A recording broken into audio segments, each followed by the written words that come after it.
You know, when you think of Joseph, that coat usually comes to mind first. Right. The famous one. The coat of many colors, yeah. Everyone knows that part. But what if the real core of his story, the most powerful bit, isn't the coat or even the dreams he had? What if it's actually the pit, that place he was thrown, what must have felt like, the absolute end? What if that was the surprising start of his real power? That's a fascinating way to look at it. Welcome to the deep dive. Today, we're really getting into the story of Joseph. And trust me, it goes way beyond the version you might remember from Sunday school. Oh, absolutely. We've gone through the source material you sent, and we're aiming to pull out some, frankly, surprising insights about resilience, finding your purpose, and maybe how these awful setbacks can actually become launch pads. Springboards, yeah. And when we talk about the pit or the prison here, we're not just talking literal holes in the ground or jail cells. We mean those moments in your life, rock bottom, the detours, the isolation, what feels like a dead end. This deep dive kind of challenges us to see those, maybe not as punishments, but as necessary stages, transformative ones. And that's spot on, because this isn't just some ancient story from Genesis. It's packed with lessons for navigating things we still deal with. Betrayal, injustice, feeling totally forgotten, and how you find, or maybe hold on to, your purpose through all that mess. We're going to explore how, real character and that inner sense of purpose can keep working even when everything outside looks bleak. It shows why this story still hits home today. Okay, let's get into it then. Genesis 37. Joseph, he's 17. He's a dreamer, clearly the favorite son. Walking around in that robe. Exactly, a robe that just screamed destiny. But boom, instead of his brothers being maybe a little annoyed, they're consumed by this intense jealousy. It's visceral. Totally.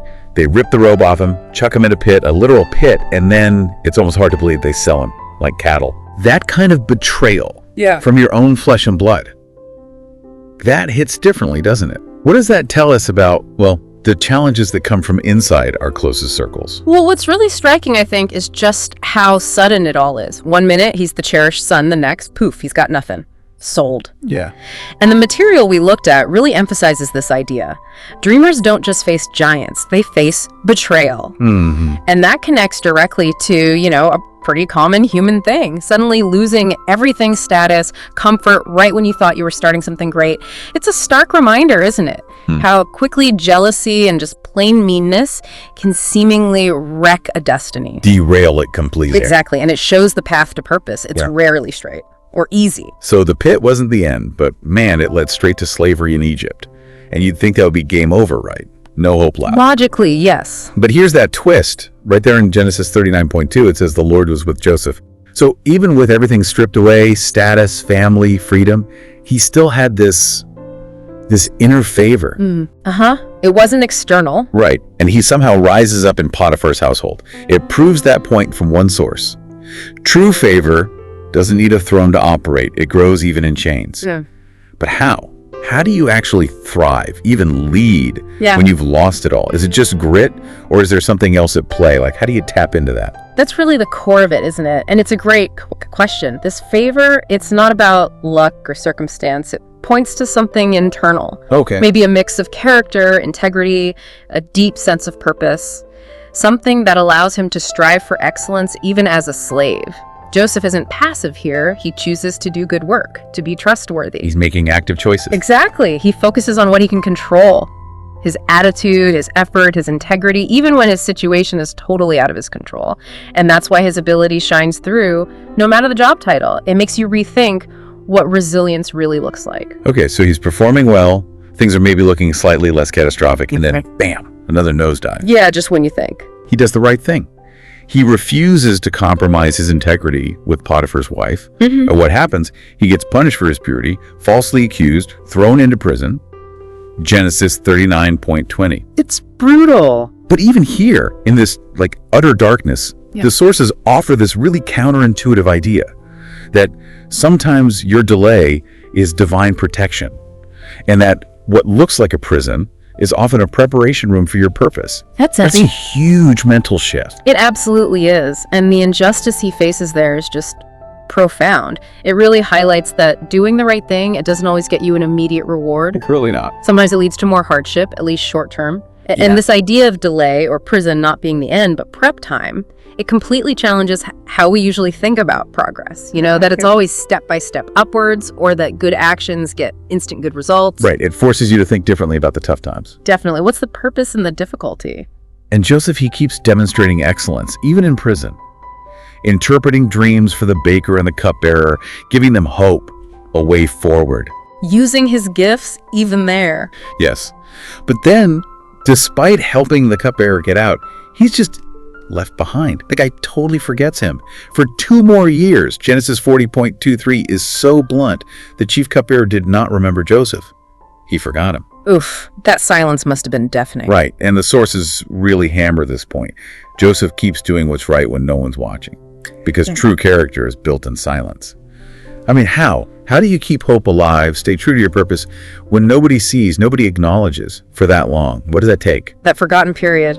Yeah, that's often the toughest part of any big journey, isn't it? That quiet, unrewarded grind. It's really a testament to his sustained integrity, his work ethic. It shows that your value, your worth, isn't always measured by external applause. It's built inside through consistency, through just keeping on, even when the world gives you nothing back. So character forged in silence. Exactly. Not in the spotlight, but in those moments of just grinding it out, unseen. It makes you ask, what really motivates us when there's zero external validation? And then, after all that silence, suddenly... Pivot? Yeah. Pharaoh has a dream, nobody gets it, and suddenly, ding, light bulb moment. Someone remembers Joseph. Finally. Genesis 41.12, it describes this incredibly fast shift. He goes from prisoner to prime minister in one day. I mean, talk about whiplash. It's almost unbelievable. But it just flips the whole script on setbacks, because one source puts it so boldly. When God promotes you, he doesn't ask permission. Joseph becomes the second most powerful guy in Egypt. And here's the kicker. Not despite the pit, but because of it. So you're saying those awful years weren't just things to overcome, they were like necessary ingredients? Precisely. That's what's so fascinating, this unbelievable turnaround. It only makes sense when you see how all his previous experiences fed into it. How so? Well, think about it. The betrayal, the slavery, the false imprisonment, those long, silent years serving and waiting. They weren't wasted. They gave him this unique perspective, the wisdom, the patience, the character he needed for that huge job. He understood suffering. He knew how to manage complex situations because he'd lived through the absolute worst. Those obstacles, they weren't roadblocks. They actually became the foundation for his success. Wow. Okay, but then comes what our material calls the untold power of the story. The reunion. Yes, with the brother. The very brothers who sold him into slavery. And instead of revenge, which frankly you might expect. You might. After everything. He forgives them. And he says those incredible words from Genesis 50.20, you meant it for evil, but God meant it for good. Yeah. This isn't just about political power anymore, is it? The sources stress it's about redemption, perspective, and purpose. How does someone even get to that place, forgiving such deep betrayal? It's the ultimate demonstration of the transformative power of forgiveness, isn't it? And just profound emotional intelligence. Joseph's ability to reframe everything he went through, to see a higher purpose in it, that what they meant for evil, God somehow used for good. That's him reclaiming his own story. It's not about saying what they did was okay. No, definitely not. But it's about understanding maybe a bigger picture, finding meaning even in immense hardship. And that perspective allows him to lead from a place of wisdom, of reconciliation, which is far more powerful than just ruling. It shows that real leadership often needs that deep capacity for grace. So we've walked through this incredible journey with Joseph. It's such a powerful reminder, isn't it? How these events that look like total disasters, the pit, slavery, prison, being forgotten, they weren't the final word. Not at all. They were crucial chapters, formative chapters in a much bigger story that was still unfolding. Exactly. And that really brings us to the core message for you, listening right now. You might feel like you're in a pit. You might feel completely forgotten. But like Joseph, as these sources remind us, your story, it's still being written. The pit is not your end. The prison isn't your identity and your past. It doesn't cancel out your promise, your potential.